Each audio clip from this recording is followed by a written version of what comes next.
नमस्कार साथियों। राजतंत्र में आपका स्वागत है। साथियों, अंता का उपचुनाव इस समय बहुत ही रोचक बन गया है।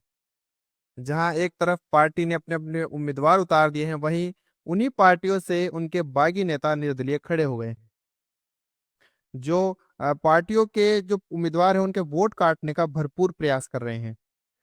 इन्हीं में है जैसे कांग्रेस से बागी नरेश मीणा और बीजेपी से बागी की बात करें तो रामपाल मेघवाल। साथियों, अगर बात करें निर्दलीय उम्मीदवारों के एक सकारात्मक पक्ष की, तो वो है सहानुभूति।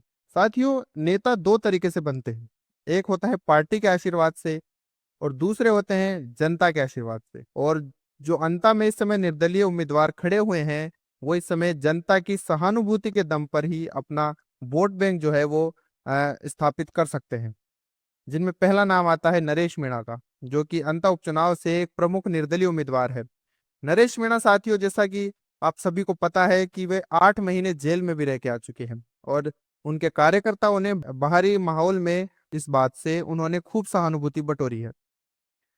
फिर उन्होंने पिपलोदी स्कूल हादसे में हुए बच्चों के लिए अनशन किया और उनके लिए चंदा इकट्ठा किया।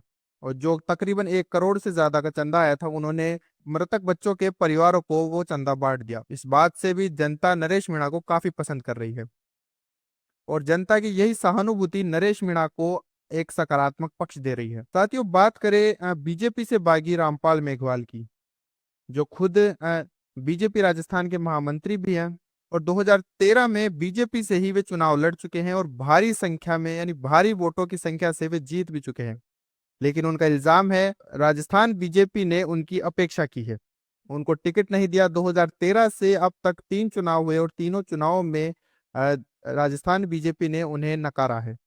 इस बात से रामपाल मेघवाल काफी दुखी है और उन्होंने ये बात मीडिया में भी कही है। इसी बात से वे जनता की सहानुभूति बटोरने में सफल भी हो सकते हैं। साथियों, रामपाल मेघवाल जो है वो एससी कैटेगरी से आते हैं और एससी कैटेगरी अंता उपचुनाव में अपना एक बहुत ही महत्वपूर्ण भूमिका निभा रही है। और उस भूमिका रामपाल मेघवाल जो है वो एससी के वोटर्स को अपनी तरफ करने में सफल भी हो सकते हैं, क्योंकि रामपाल मेघवाल पहले जीत चुके हैं अटरू 12 से और वे अ, उस क्षेत्र में अपना एक दबदबा बनाए रखने वाली वसुंधरा राजे के काफी करीबी भी रह चुके हैं। तो इस बात के काफी आसार नजर आ रहे हैं कि रामपाल मेघवाल काफी संख्या में वहां से वोट अपनी तरफ कर सकते हैं।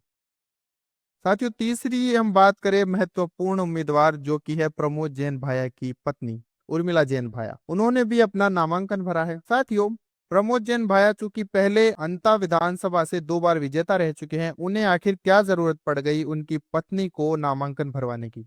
इसके पीछे आखिर कांग्रेस की कौन सी नई चाल है? उर्मिला जैन भाया को नामांकन भरवाना क्या उनका कोई प्लान बी है या उनका हारने का कोई डर उन्हें ये काम करवा रहा है?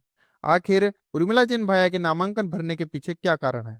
साथियों, इस समय अंता विधानसभा क्षेत्र निर्दलीय उम्मीदवारों के मामले में काफी ज्यादा रोचक बन गया है, क्योंकि अंता में 21 उम्मीदवारों ने नामांकन भरा है। इनमें से कांग्रेस और बीजेपी के 2 उम्मीदवार हैं, जिन्हों और उसके अलावा सभी उम्मीदवार निर्दलीय भरे गए हैं। अब साथियों, ये अंता का जो रण क्षेत्र है हमें और क्या क्या दिखाएगा, देखते रहिए हमारे साथ। नमस्कार।